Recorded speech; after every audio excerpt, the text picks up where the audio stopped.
Today's video is presented by Notes and Clips. Head to notesandclips.com and use the code Badower25 for a 25% discount. When Captain Marvel came out, I was a bystander to the frankly embarrassing and completely unjustified online behavior. This all seems horrible. The review bombing, the trash talking that evolved into full-on over-the-line comments, the memes and the beyond angry and sometimes downright offensive videos. Are we the baddies? And I stood on the side for two reasons. One, I didn't have a platform. And two, I didn't actually like the movie. It happens. You don't like the movie and the star is rubbing you the wrong way. Move on. It's a goddamn movie for girls about superheroes. My only regret is that I wish it was a better movie because I really dug all the filmmaker's intentions. I wish I could show Captain Marvel to my daughter as an inspiring step forward for her, but I guess I still have the first Wonder Woman for that. And Moana. Welcome. But then She-Hulk came out. Let's have a look at She-Hulk's ratings on IMDb. 5.3.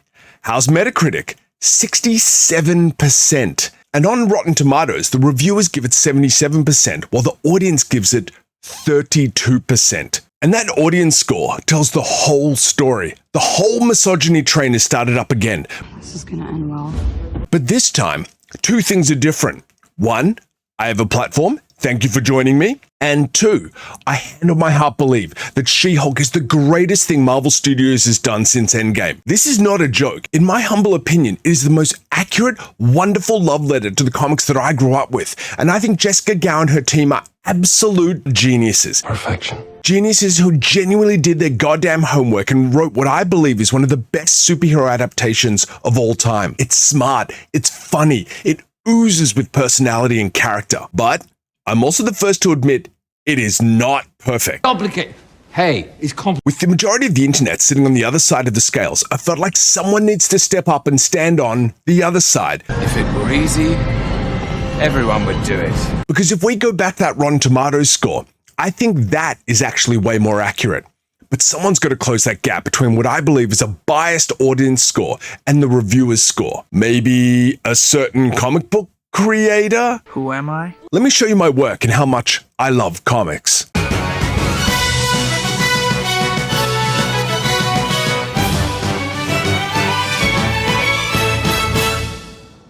This is the panel where I look at the world through the frame of the comic book. My name is Jason Badower, and I do a bunch of stuff for DC, and I've also worked on the advertising campaign of the first 3 Spider-Man MCU Sony movies. I can also proudly announce that we're just starting work on Joker Harley Criminal Sanity Volume 2, and the band are all back together. Cammy, Miko, Annette, Christy, Tyler, and myself. Please check out Volume 1 of Joker Harley in your local comic shop or on Amazon, as well as Artemis, written by Lindsay Sterling, and myself. She-Hulk is like all good art. It absolutely is not for everyone, but I really do recommend it. I think it's funny and clever and fresh in a time when superheroes and the MCU are feeling very, very stale. So I recommended She-Hulk to my buddy, Scott Stuart.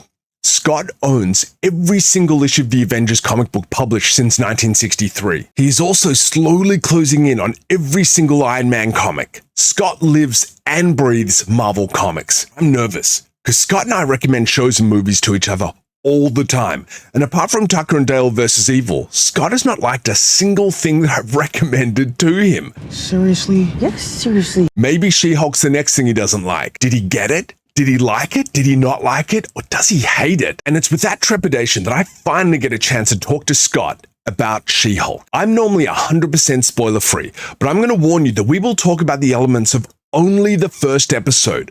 I feel that the public discourse over She-Hulk is so overpowering that I need to gently frame out some of the first episode just to counteract that discourse. My goal is to set you up the right expectations to enjoy She-Hulk, because it seems like the rest of the world doesn't want you to like it. But having said that, I promise you there will be absolutely no spoilers for any episode that comes after. We'll do that in our second video, where we'll break down every episode. Just so the battlefield is clear, I love the show, but I'm aware it has some deep-seated flaws. Here's probably what you've heard about the show, and what I'm going to go to bat against, and hopefully help you get over. The CGI. Compared to 15 years of seeing the Hulk develop on screen and the absolutely awe-inspiring technical achievement that was Thanos, She-Hulk CGI really suffers in comparison. TV show. She-Hulk is also in no way trying to be a cinematic experience. WandaVision and Loki especially were almost like TV-length movies. She-Hulk is much lower in both its stakes and its goals, both visually and storytelling, and it's very intentional about that. The fourth wall. She-Hulk breaks the fourth wall and talks to us, the audience. This is something that we've seen since Saved by the Bell and really popularized by Deadpool. But She-Hulk was doing this in the comics at the same time as Zach Morris and well before The Merc with a Mouth. I also think she does it better than Deadpool. Her antics. She-Hulk does not behave like a superhero. There's a bunch of things that she does over the course of the show that people found cringeworthy, but to me, it just felt like the Jen Walters I've loved since her 1985 graphic novel. She-Hulk is a Hulk ripoff. Then, people are mad because she's apparently a low-rent ripoff of the Hulk. Scott and I are going to go into She-Hulk's history and why Marvel can't actually make a Hulk movie or a Hulk TV show. Yelling at Bruce. This is the big one. In the first episode, the internet not so quietly lost it when Jen Walters, aka She-Hulk, not only yells the living hell out of Bruce, but also seems to be better at being a Hulk than Bruce is. But I actually think she was entirely justified, and the metric to measure a Hulk is not what everyone thinks it is. And here's the kicker. Over the course of the show, they will demonstrate to us that neither Bruce nor Jen are right. So I'm going to go into this chat with Scott, hands raised. You come up to me, fist raised, you're looking for an arrow in the knee. I'm a little defensive. I love the show, but it has those massive things that people might bounce off of and some other stuff that people just don't seem to be getting. While Scott and I chat, I'll also be folding in some footage of the development of my She-Hulk art print. I'm going to redraw the cover to Savage She-Hulk #1 from 1980, pictured here. This iconic cover was originally drawn by the legendary John Buscema and Irv Watanabe. I'm going to redraw it, but with the cast of the TV show instead, and I'll show you the stages as we go. I don't normally do fan art. I'm too busy drawing stuff as a professional artist, but this is my love letter to the show. And you can see my piece develop as we chat and the finished line work at the end of this video. Or you could just cheat and go to my store for the finished version. Link here and below. So let's do this. Me, Scott, and She-Hulk. I'm joined by Marvel Living Library and one of my best friends on the planet, Scott Stuart. How are you, man? I am really good, mate. Really good. Looking forward to talking about She-Hulk today. Yeah. Everything I've been recommending to Scott had been like, So I'm like, Scott, please watch, please watch. So, Scott, did you like it? It was all right. No, mate, I absolutely loved Awesome. it. It was such fun from start to finish. I laughed. I had a really, really good time with it. Yeah, me too. It is the most fun I have had watching a Marvel thing since Endgame. And what I love so much about this is it was the most Marvel thing they've ever done. A couple of weeks ago, we did a stream on Adapting Comics where we sort of rated a tier list of all the different movies and how we ranked them as to whether they were accurate, not so accurate, whatever, and like, who the hell is this? And there were I think there was about 4 or 5 characters that sat up the top. She-Hulk, if there was I would put Cap at an S tier, and I put She-Hulk right up there too as the most Marvel thing that I've ever watched. I've always been a big She-Hulk fan. Always had a soft spot for She-Hulk. Just enjoyed it. I think she was the second graphic novel I ever bought. The Death of Captain Marvel was the first big graphic novel that I bought. And then I bought John Byrne's She-Hulk. Been a fan of the character ever since. And I think that launched John Byrne into my life. Been an absolute beast with what he's done, completely rebooting and redefining Superman, his seminal work on the X-Men, even just like his work on She-Hulk was never massively popular, but for me and for I think a lot of fans that got into the book, it was really groundbreaking and incredibly fun. It introduced meta to comics before meta was a concept in the public imagination. It presaged the sort of 90s wink irony culture, a half decade before that really took hold. And while Deadpool may have popularized the whole breaking the fourth wall and talking to the audience, She-Hulk was doing that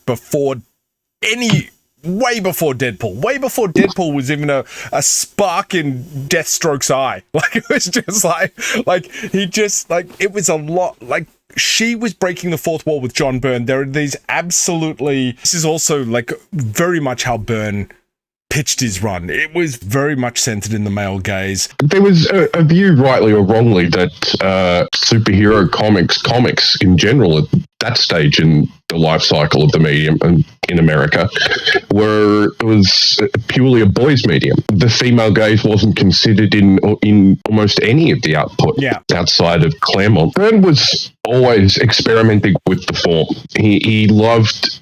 He did a famous word balloon only issue of Alpha Flight. He did a matching pair of covers, just stylized black and white designs for an issue of Amazing and Spectacular Spider-Man. He was a pioneer interested in the medium and how it worked in the way that I don't think anybody else since Kirby has quite come into superhero comics and used that as a canvas to broadly explore the medium. John Byrne was right up there with Jack Kirby, punching out with the number of pages that he could pencil and ink in a day. It's bananas. I think it was somewhere around 4 pages a day that Byrne could do. Absolutely. He was writing, penciling 2 monthly books, covers, and the odd annual and things around that as well. Absolutely, just a machine. Yeah. Him and Kirby did the 4 books a month record. It's bananas. That is absolutely 88 pages. Yeah, I can't even wrap my head around that. If I was to do that, you would just get stick figures, and by the end of it, just blood. She-Hulk was a character that John Byrne loved and wanted to develop. He put her in the Fantastic Four. They weren't the biggest selling book at the time, but they had a place in the Marvel Universe as the first family, as the royalty. And he shook up the team and put the Jade Giantess into the roster. And it broke all the dynamics. And then when he could do anything he wanted on the new Baxter Paper era of direct market books, what did he do? He gave us the sensational She-Hulk. He really loved that character.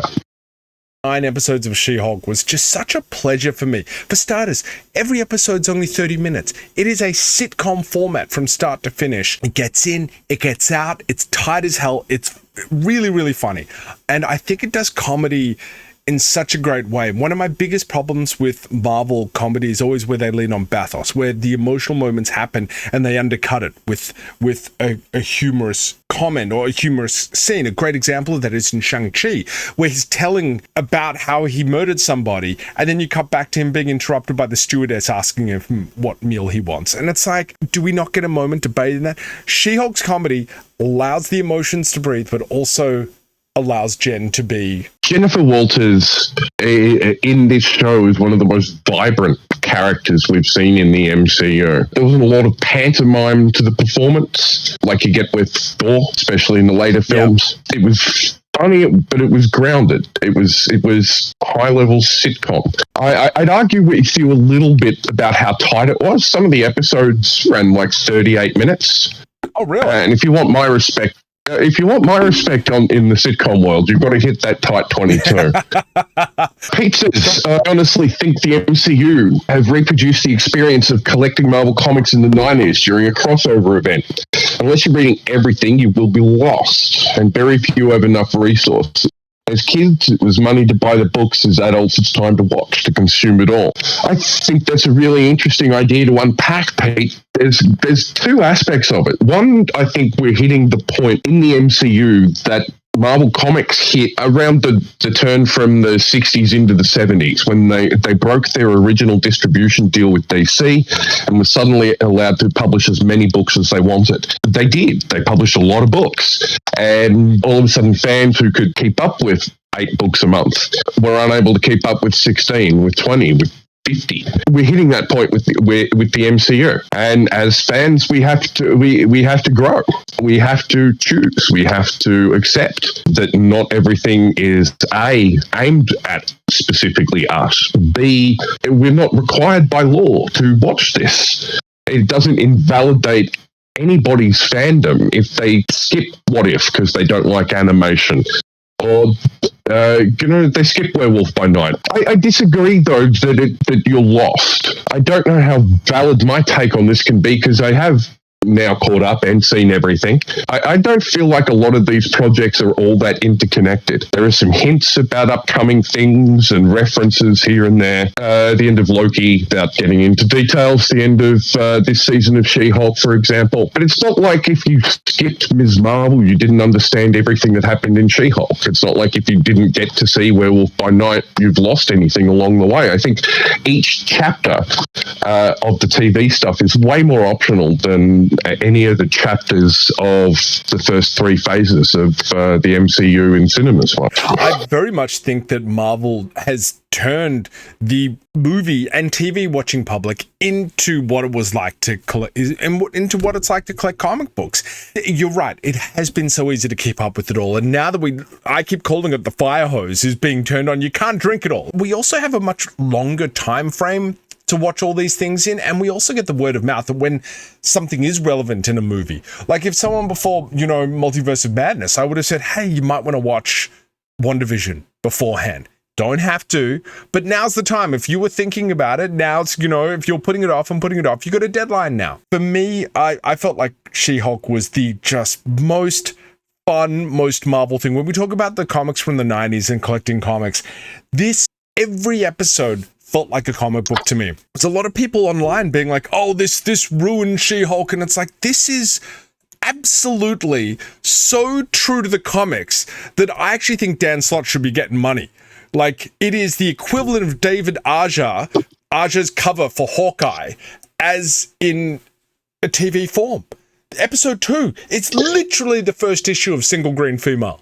Dan Slott on Twitter has been talking about, I'm going to step it up, I now know not only do my ideas make good television, I know that my specific stories make great television, and here's the proof. So he's stepping up and getting an agent, and power to it. He's a hilarious, funny guy whose contribution to She-Hulk we'll get into, but to Spider-Man is unrivaled, and is up there with Stan, John Romita, and Stan and Steve, and all the great runs on Spider-Man. Jerry Conway, he's up in that conversation. He really is. I highly recommend especially Flott's Spider-Man Human Torch is an absolute love letter to growing up reading Spider-Man comics. It is heartfelt, so wonderful, so well written. I highly, highly, highly recommend it.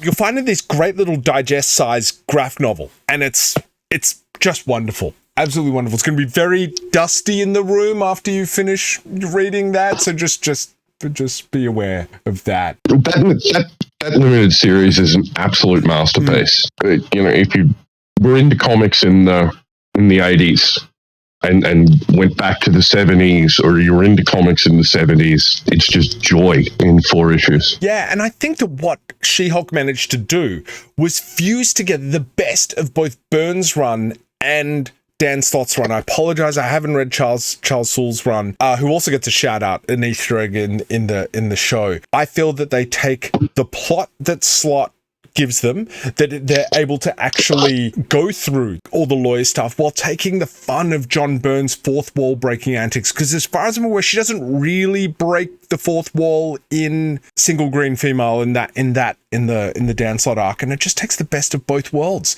It's an absolute love letter to both those runs. I just highly recommend this series. It is so clever. If you enjoyed She-Hulk, this is it. Pug's in there, Mallory Book's in there. They all look a little different, but they're all in there. Nikki is not. She's created specifically for the TV show. As far as I'm aware, all the bones are still there, and it's really great series. I loved it. And it gets better as it goes along. Originally, it was published in 2 volumes, rebooted with a new number 1. But then the second half becomes more stories about comic books and comic book history. The early volume is sort of Ally McBealing, Jennifer Walters. It's from 2004, so we're talking nearly 20 years ago. It's dated a little bit, but it is very good, very funny. It's not my favorite take on the Jen Walters character, but it's nonetheless a really good fun read. What is your favorite take on the Jen Walters character? Probably the Byrne one, just that affection for how much fun that book was when it was really good. Yeah. I like diligent workhorse Jen from Fantastic Four and later in the Avengers. The more serious character who took her role and responsibility seriously. But was still able to have fun. Question I've been meaning to ask you, and this is again the weird thing from having read dozens and dozens of She-Hulk comics. Is She-Hulk's personality different to Jen in the way that the Hulk's personality is different to Bruce Banner? Or is it Jen not giving a damn anymore? Like, I never quite understood that. Technically a spoiler, but it's a minor piece of conversation from the first episode. Just after Jen gets her powers, Bruce realizes that she's Jen as She-Hulk. There isn't another guy in there. And that's more or less how it worked in the comics. Right. The best analogy I can come up with is, you'll all be surprised to hear, a pro wrestling analogy. It's often said that the best pro wrestling characters are that person turned up to 11. Stone Cold Steve Austin was a rough and tough beer drinking redneck, and you turn that up to 11, you get the character that we saw on TV in the 90s. She-Hulk is kind of Jen Walters, but turned up to 11. Freed of her inhibitions, supremely confident and capable and awesome. Human Jen, a little bit more timid, depending on her characterization. I never quite knew that, because one of the things that I do have to say is that I felt in the comics that I got to know She-Hulk really, really well. Like, I know She-Hulk's personality down pat, but I didn't feel like I really got to know Jen's personality. Like, she was always very smart, like I use the word that you just said, very diligent. Like, when she was lawyering, she was really switched on, very professional. But watching this show, I got such a real sense of who Jen was. And I get people online being like, oh, I just think Jen Walters is one of the most unlikable characters that I've seen in ages. And my response to that is that Jen is a character. And when you try and please everybody, you end up being nobody. And I hate to say it, that I have to point to a lot of the characters that have turned up from Doctor Strange onwards, that I feel are just these beautiful cardboard cutouts. I don't know who they are. I don't know why they're doing what they're doing. They're all just heroes and doing the right thing. And that's really nice. They're saving people and doing stuff like that, but I don't know why. I don't care about them. And one of the things that I got from Jen is that as I grew to like her more and more over the course of the series, I got a real sense of who this woman is. And I think that if you go into her and you find her rather abrasive, because she's sort of originally based on Elaine from Seinfeld, and then so she is really abrasive, but once you sort of get to know her, you start understanding her, seeing how she ticks, and for me, finding her really, really, really funny also. If you search on YouTube for Marvel's Act 1 problem, you'll find a video essay by the account Just Right. It was a really interesting examination on why we don't connect with Shang-Chi and Captain Marvel as much as we did with Steve and with Tony. Interesting. And even with Thor. Yeah, it's a really interesting take on just that point. Just Right is really, really good. One of the other things, too, that I feel that people went into this series expecting earth-shaking ramifications. They expected we're going to get a new Captain America, that we're going to see an Avenger turn into a bad guy, that, we're going to see just huge, like the entrance of some new giant villain that will go into future movie. No. She-Hulk is not,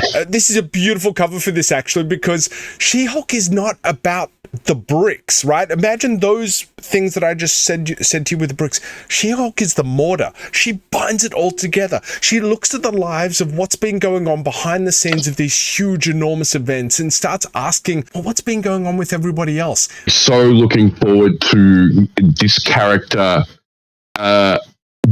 being in somebody else's story. For an episode or a moment, will she turn and break the fourth wall? That was a lot of the fun of She-Hulk during Byrne's era. If she guest starred somewhere else, there'd be another writer's take on doing that joke. And it never quite worked as well as Byrne's carefully constructed visual gags. But it was always just so much fun. It was almost one of her superpowers to be able to actually break the fourth wall. There was stuff that Byrne was doing that was just so far ahead of its time. That's one of the other great things about comic books in the 90s, and even just comic books to this day. There is almost nothing more fun than a good team up, and She-Hulk does team ups better than anybody. Damo in the chat says Deadpool annoys me, She-Hulk doesn't.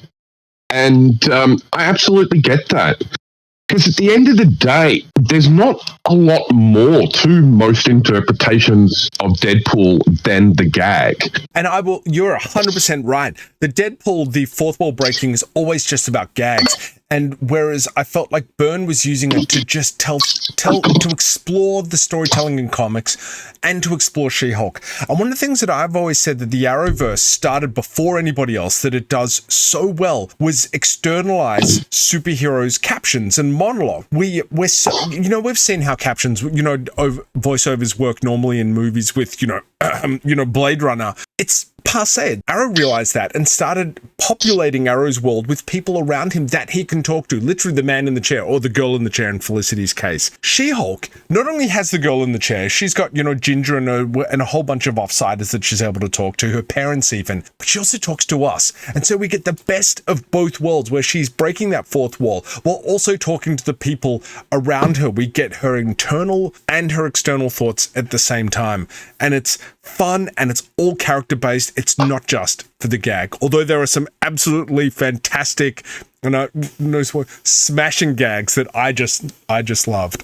I trying not to spoil. It really worked for me in the show because it wasn't there just as a cheap gag. It was there to guide the audience, to set expectations and to connect the audience to a story in a way that they might find jarring if it wasn't there. Yeah, absolutely. Because one of the complaints that I've seen is that a lot of the fourth wall breaking stuff wasn't set up effectively. And I'm like, I completely disagree. Pete's saying that he thinks that the fourth wall breaking no longer he knew they were going to cop online controversy and they knew exactly what they were going to cop.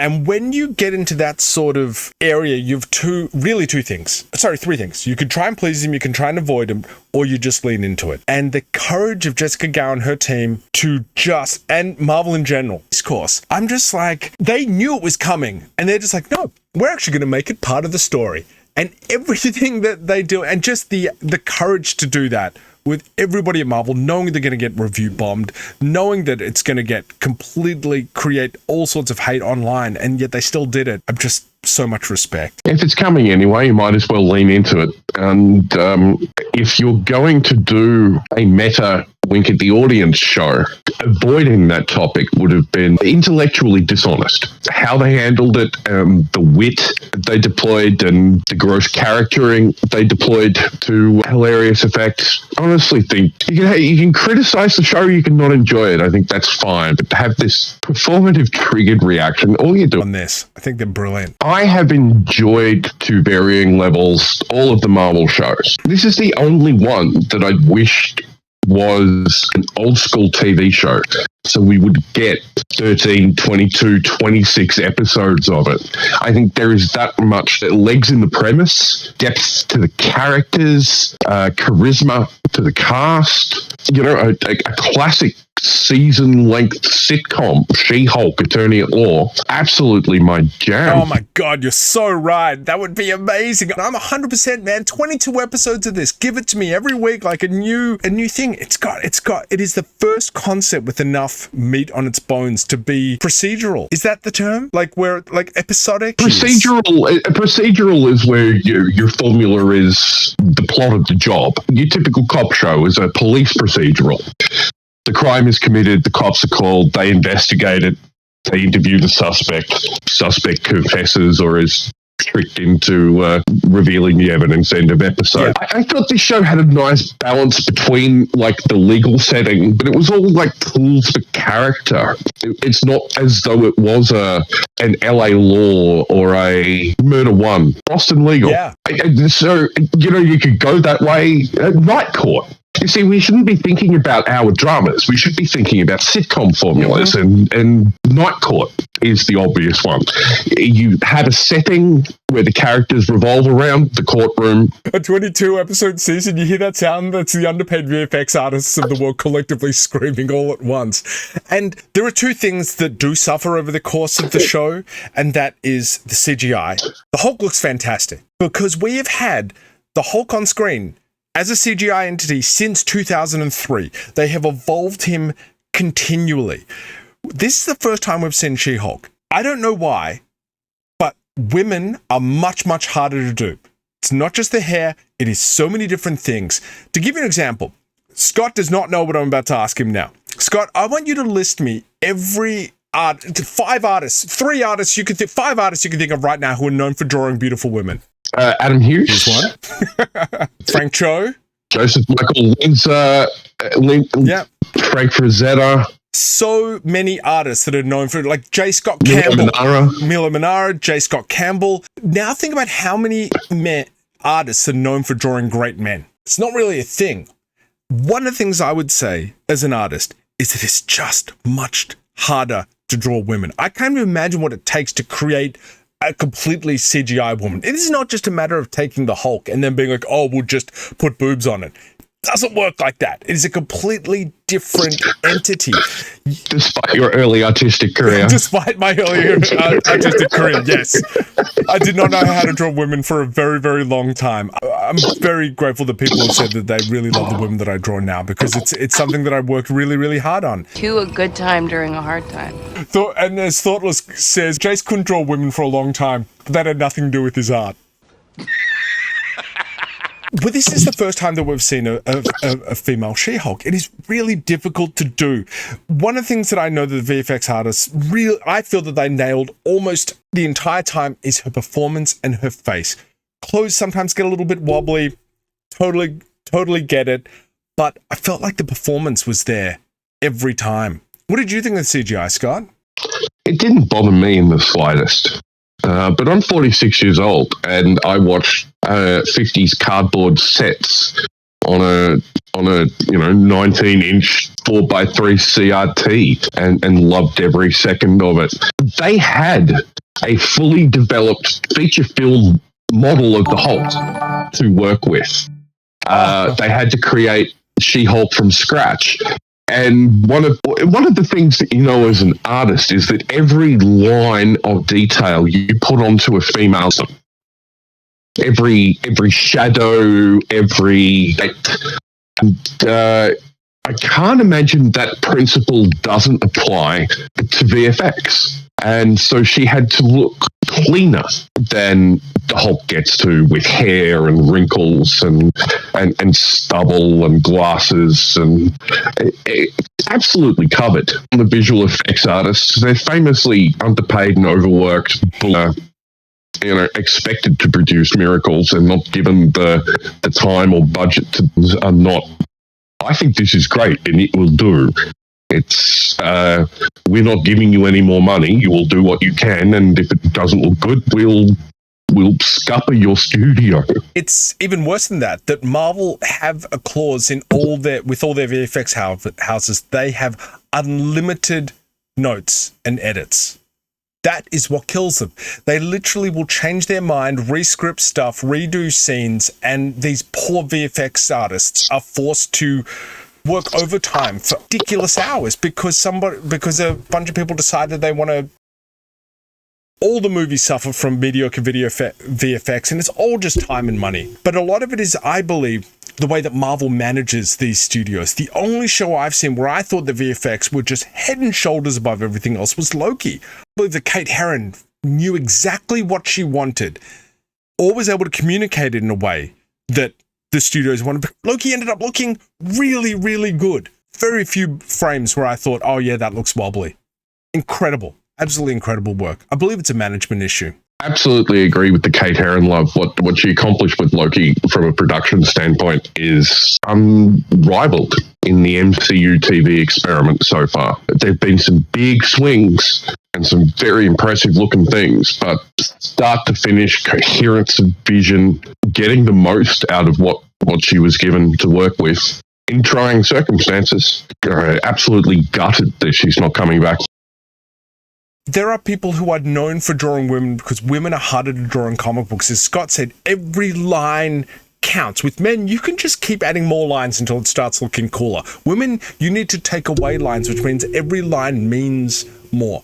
It's harder to do. And as Scott said, one of the things that I noticed that they add to the Hulk to make him look way more realistic is that stubble, the glasses, the graying of the hair. These are not things that are in the comics. And they're not things that they can add to She-Hulk to make her feel more real. All the little shortcuts that they get to do with Hulk. And as I said before, they have been developing the look of the Hulk for 20 years now. This is the first time we've seen She-Hulk. She will get better and better, but I still believe the performance of that the VFX artist pulled out was absolutely phenomenal, mirroring it off Tatiana Maslany's. So the other thing that suffers in She-Hulk is, unfortunately, is the action. There is a fantastic fight scene in the first episode, and everything after that is okay. It's fine, leaning sometimes towards not fine.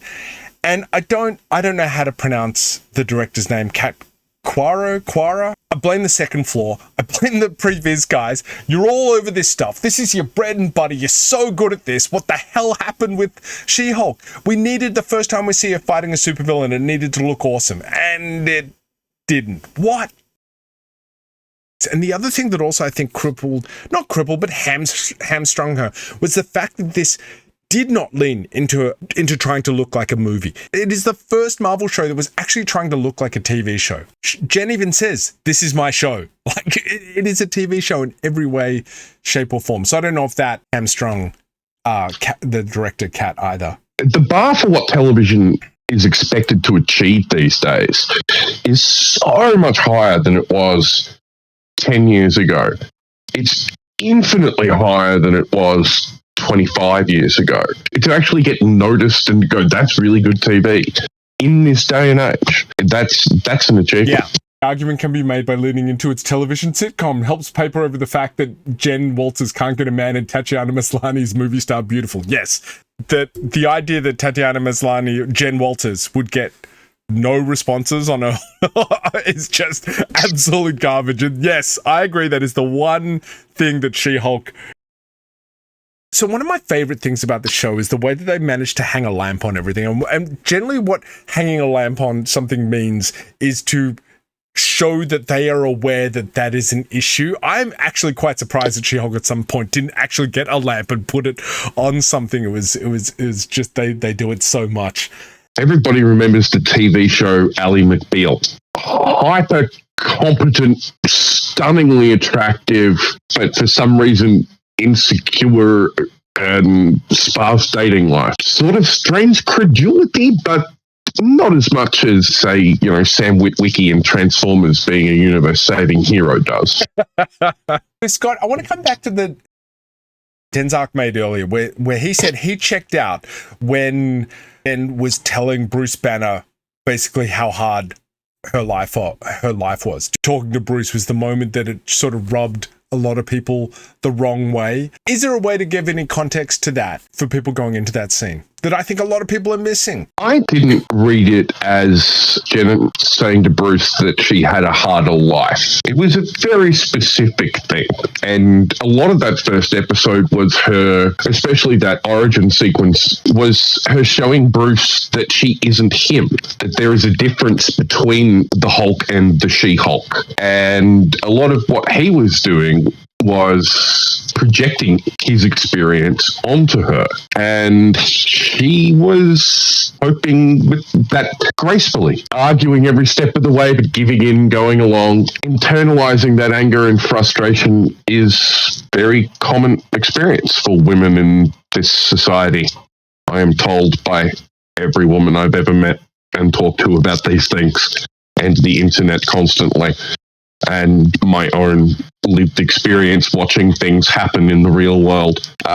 I don't think she was comparing the difficulty of their lives. I think she was trying to tell him that she has a little bit more natural experience with bottling her emotions because of the expectations of men. There is also one of those things that I think she was also trying to politely make it about something that Bruce has no control over. What is Bruce Banner's greatest flaw? He can't manage anger.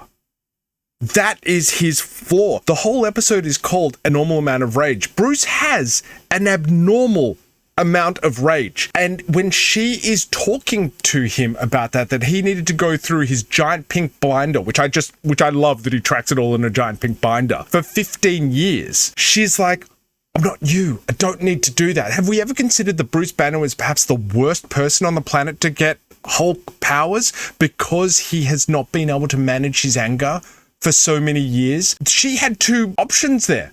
One is to get personal and tell Bruce that. She doesn't do that. So she makes it about something that isn't going to offend Bruce, isn't going to hurt Bruce, but Bruce is also going to understand. And I also think that she has every right to be 100% pissy at Bruce. The whole point of the Hulk is that Bruce cannot control him. He is a rage monster. And Jen Walters here is talking to a guy who is known for destroying cities. And she's like, you're talking to me about controlling rage? Can you imagine how patronizing that would be?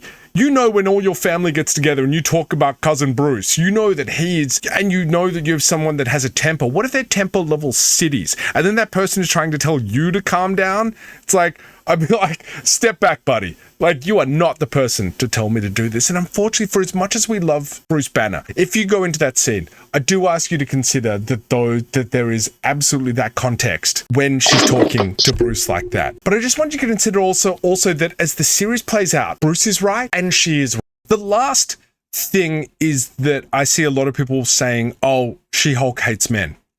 One of the interesting things about She-Hulk is that there are only two good men that Jen knows at the start. Bruce and her dad. Every other relationship she has with the guy is not great.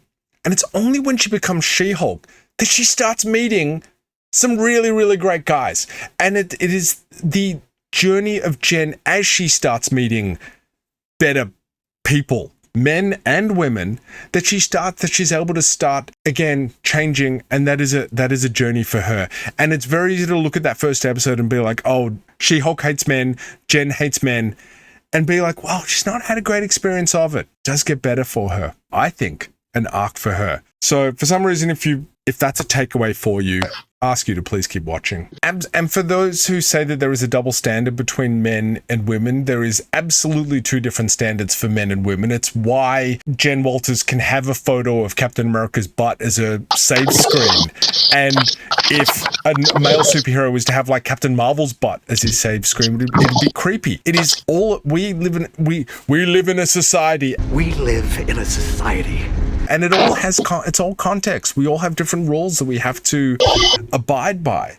And even when she talks about the baseline is like fear and anger, it's one of those things that, do you remember that, like from The Bourne Identity? Do you remember he's sitting in the cafe and he says, I don't know why, but I sit here in the corner with my back to the wall, looking at everybody in the room, assessing their threat analysis. As guys, we don't generally do that. I do that as a martial artist. I tend to walk into rooms and just assess where the problems are, who would be a problem, which gets more and more people the less and less training and the further and further away I get from my serious training. But most guys, if we walk into a room, be like, okay, if that guy wants to go at me, that would suck, but I could probably outrun him. If I couldn't outrun that guy, at least I could get him tired enough that by the time he got to me, he wouldn't be able to mess me up too bad. When women walk into a room, every person in that room could probably physically do them harm and physically outrun them. And unfortunately, it's statistically shown that a percentage of them will. So when fight and flight doesn't work, what is left? Fear and anger. It is a very different context between Jen and Bruce. Also, I actually think it's actually almost more important these days for men to learn to control their temper. I had a situation recently where Heather and I were moving furniture and I dropped a couch on her foot. Now, I didn't see her. She had two kids, didn't cry through either of those childbirth experiences. She was pouring tears when this couch fell on her foot. We rushed her to the emergency room, and I'm like making jokes about just what a klutz I am. And at one point, Heather had to take me aside and was just like, baby, you need to stop making the jokes, because every time I go to the doctor asks me, do I feel safe at home? And this could really look like a domestic incident. That is the world that we live in. Took Bruce 15 years and a whole bunch of hand-wavium lazy script writing to get to this point. In the comics, he's still not there. Well, he'd been there. Sort of, yeah. A good You're a good long run of Peter Davids was an integrated Hulk. He was smart, he was in control, he had Hulk strength, he ran a super secret organization that worked to better the world. Before that, he was a mob enforcer, and a little bit after that, Bruce Jones reinvented him into one of the most monstrous horror-inspired takes up until Al Ewing's brilliant Immortal Hulk run that recently ended. There's been a lot of Hulks, and some of them figure it out, some of them can't. Current cosmology is that they're all distinct personalities. If the Hulk was trying to lecture me about controlling my anger, I'd be wanting to phone a friend at that point. I'd be open to hearing his experiences and glean as much information as I could. And I think Jen does that too. And then it gets to the point where she's like, it's exactly what you said. Bruce is projecting on her. The other thing too is that I love the actual look of the She-Hulk. I think she looks spectacular. The way that they've magnified and translated Tatiana Maslany onto the She-Hulk is just absolute art. I think it's beautiful. It's really like she's absolutely leapt off the page. It's one of those funny things that I've never understood, even in the comics, why she has really long hair. Like, even she had a bob. Like, do you have the first cover? Unfortunately, I don't actually have this comic, but I did, of course, track down the most cynical move of copyright management in 1970s comic publishing.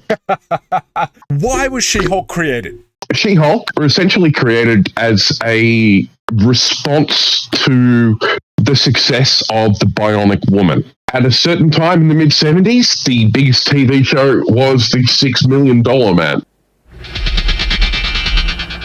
Lee Majors, slow motion running. It was a big deal. And NBC, I think it was, decided they'd need a spin-off. And so they created The Bionic Woman. One of the other big successful TV shows was The Incredible Hulk. Bill Bixby as David Banner and Lou Ferrigno as the Hulk. It ran for a long time, brought a lot of Marvel characters to the screen for the first time, including Daredevil and Thor. Production people behind The Incredible Hulk TV show saw the success of The Bionic Woman, and so did Marvel. The terms of the license for The Incredible Hulk gave ownership of characters they created to them. But if they were in the characters first, then Marvel Comics kept the rights. So Marvel Comics rushed out distaff versions of the Hulk and Spider-Man and all of the other stuff that they had out there in the world at the time to basically sew up, female version of X characters as their own IP. Stan Lee dashed out a script. He was by no means writing comics full-time at this time. He was in Hollywood doing whatever the hell he did out there for decades. Industry stalwart John Buscema, one of my all-time favorite artists, a massive legacy in the Avengers, but mostly with Conan for modern fans, co-created She-Hulk. Jennifer Walters was Bruce Banner's cousin. She had some sort of accident. It's a mob hit for some reason. It's actually referenced in the show also. A reporter at one point comes up to, this is not even spoilers, it's like, is it true you got your powers through a failed mob hit? So it's like, that's actually what happened in the comics. Bruce is the only person apparently with a matching blood type, so he has to give her a transfusion to save her life, which gives her the Hulk powers, turning her into the savage She-Hulk. With, that fine white bodice.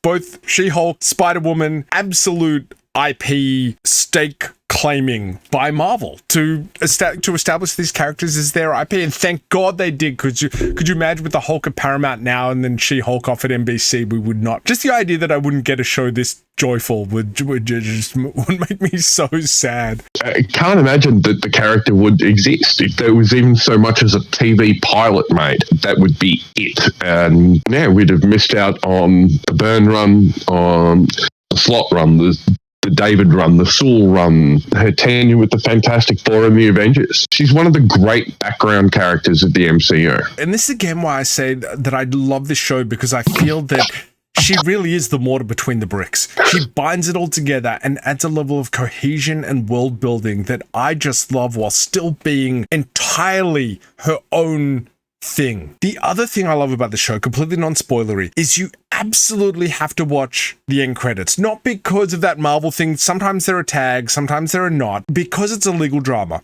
They have a fantastic artist by the name of Kagan McLeod who does these courtroom-style sketches of stuff that happened during the episode, of characters as the credits come up, but also of scenes from the show extended. So that if someone says, oh, I went off to do this, you would actually see them doing that as one of the court sketches. Highly recommend sticking around to watch those end credits, and then sometimes you'll get yourself a end tag also. I can't tell you enough how relieved I was that Scott loved the show too. I get there's this billion-dollar thing called the MCU that is a set of expectations, but the comic book Marvel universe started well before the MCU, and it has its own expectations, and we believe that She-Hulk is 100% born from that. Please check out the Single Green Female storyline by Dan Slott and Juan Barbello, especially if you're into the show. Grab those 4 graphic novels or the omnibus. But, are you ready to see my art? Boom. This is my finished line work for my She-Hulk cover. I had a blast drawing this cover. Trying to capture everyone's personality was just so much fun. I really wanted to include Tim Roth somehow, but the Abomination is a far more powerful visual. And also, he balances out the Hulk on the other side. Unlike a lot of artists, I don't actually draw for fun for myself. I'm drawing all the time for other people or companies. I think the last fan piece I did was for the Batman. You can also find that at my store. But I absolutely had to draw my own love letter to the show. You can jump straight to the store and see the colored version there. Or you can watch me colored on the next episode of the panel breakdown, where Scott and I will go through all the episodes of She-Hulk. I have a ton of MCU and video game content incoming. And please check out Joker Harley Criminal Sanity at your local comic book store. Check out Comic Shop Locator to find your nearest store, or you can grab it off Amazon. There's also Artemis, the graphic novel that I wrote and art directed with Lindsay Sterling, an incredible writer and world-famous violinist and dancer. And YouTube Goddess. You can also check out my art club, the Badower Badasses. It has several tiers where you can get exclusive artwork, including a variation of this cover. It's over on Patreon.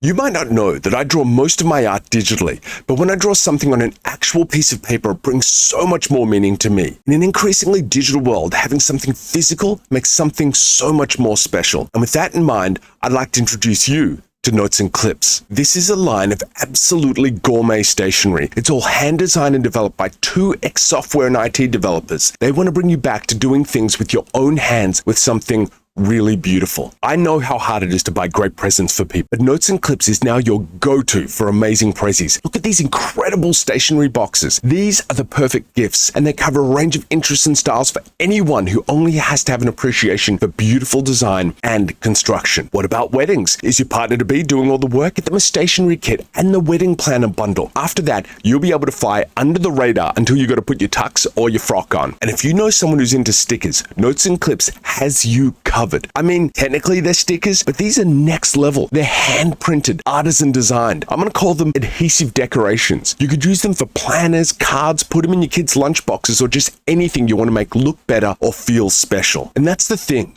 Everything Notes and Clips has is the perfect gift. And when you gift them, either to yourself or to someone else, please use them. It's all beautiful. It's art, but it's all designed to be used. And with worldwide shipping and tracking, you'll get your next set from the UK in 7 days to most locations. You can go to their site, notesandclips.com, and it'll even convert everything from pounds to whatever your currency is. And I think their price point is a steal for the quality. So either their Etsy store or their website, notesandclips.com, and if you use the code BADOWER25 at checkout, you'll get an even further 25% off. I don't know where you're going to find handcrafted stationery at this price. I've used so many digital tools, but there's no replacement for something real, something you could see on your desk or on your shelf. And when you go back to basics, you should do it with something beautiful. Thank you, Notes and Clips, for sponsoring today's video. Quick thoughts on the Hulk? I never realized how awesome it would be to have a fast Hulk. That's not something that we ever get communicated to us in the comics.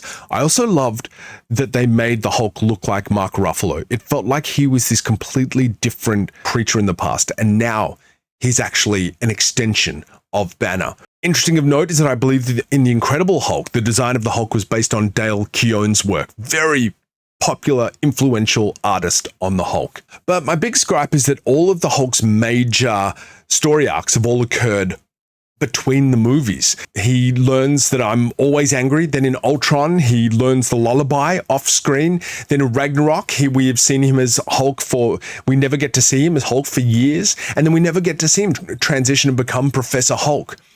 I just don't think they ever made room for the Hulk in the movies. I don't think he's a separate person. I think he's an unchecked side of Banner. And while he constantly refers to him as the other guy, I don't actually think he's another guy.